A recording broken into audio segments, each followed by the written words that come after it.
네, 우리 외교 당국도 비상근무 체제로 돌입을 했습니다. 미국, 일본과 공동으로 유엔 안보리 긴급 소집을 요청했습니다. 외교부 취재기자 연결해 보겠습니다. 이태수 기자. 네, 북한이 장거리 미사일 발사를 강행하자 외교 당국은 즉각 비상근무 체제로 돌입했습니다. 윤병세 외교부 장관을 비롯한 주요 간부들도 전원 출근했습니다.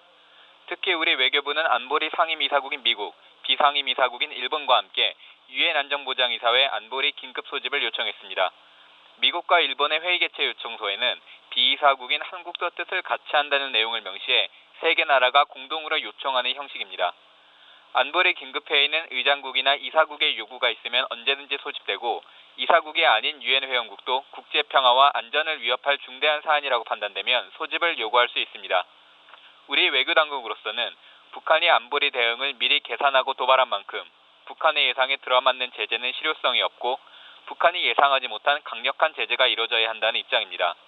기존 안보리 결의안에도 북한의 추가 발사 또는 핵실험이 있을 경우 추가적인 중대한 조치들을 취할 것이라는 결의를 표명한다는 이른바 트리거 조항이 있었습니다.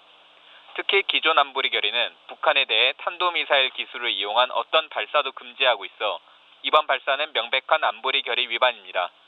이에 따라 안보리는 한국 시간으로 내일 오전 1시 긴급회의를 개최해 북한의 핵실험에 이은 장거리 미사일 발사를 규탄하고 향후 대책을 논의할 것으로 예상됩니다. 안보리는 약 한 달 전 북한의 4차 핵실험 당일에도 긴급회의를 소집해 핵실험을 규탄하는 언론 성명을 채택하고 동시에 중대한 조치를 위한 제재 논의에 착수한 바 있습니다. 그렇지만 상임이사국인 미국과 중국의 의견 차이로 구체적인 결의안은 내놓지 못하고 있는데요. 미국은 원유 공급 차단 같은 강도 높은 제재를 요구하고 있지만 중국은 오히려 한반도의 불안전성을 높일 수 있다며 수위를 낮출 것을 주장하는 것으로 알려졌습니다.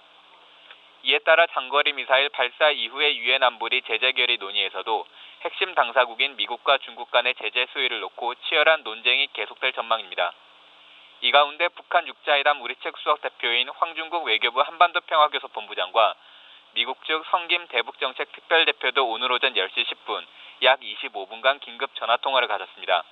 한미 육자 수석들은 북한의 이번 장거리 미사일 발사를 규탄하고 유엔 안보리에서의 공조 방안을 논의했습니다. 하지만 4차 핵실험에 이어 이번 장거리 미사일 발사에 대한 제재 논의까지 더해져 안보리 결의는 최종 채택까지 더 많은 시간이 소요될 것으로 관측됩니다. 지금까지 외교부에서 전해드렸습니다.